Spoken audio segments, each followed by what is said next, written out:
ধীরেন ঘোষের ওখান থেকে দই নিয়েছি এবং আমরা পর্যবেক্ষণ করে দেখবো যে দইয়ের স্বাদটা কেমন। অলরেডি পর্যবেক্ষণ আমি করে ফেলেছি, আমাদের ভাই ব্রাদারও পর্যবেক্ষণ করতেছেন, আসলেই ভালো।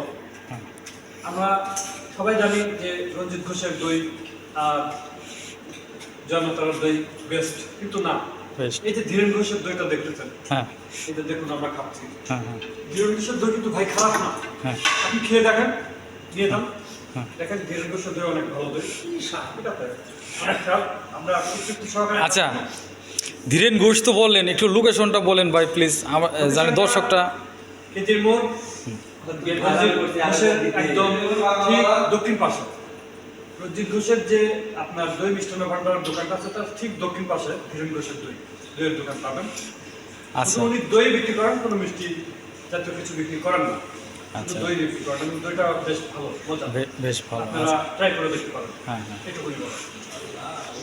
আচ্ছা আচ্ছা আচ্ছা, এক বড় ভাইয়ের কাছ থেকে সাজেশন পাইলাম যে ধীরেন ঘোষের দইটা খুব ভালো, এবং আমি এখন এই দইটা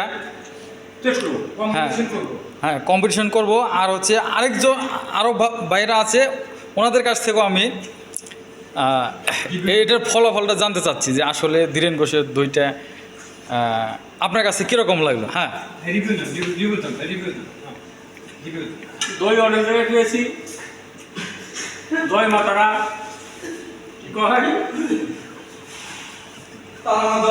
তার থেকে অনেক অনেক গুণ ভালো। আপনারা আমার মতো এখানে এসে দই কিনবেন। বেলকুচি, কেজির মোড়, রনি মিষ্টান্নর দক্ষিণ পাশে ধীরেন ঘোষ।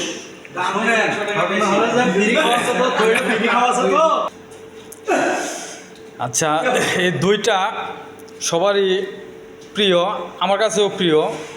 তো আমি সর্বশেষ লোকেশনটা ভালোভাবে আপনাদের কাছে জানাতে চাই। এটা হচ্ছে বেলকুচি, সিরাজগঞ্জ জেলার বেলকুচি থানা, কেজির মোড়, না কেজির মোড়, কেজির মোড় রনি মিষ্টান্ন মিষ্টির দোকানের দক্ষিণে। ঠিক আছে, থ্যাংক ইউ ভেরি মাচ।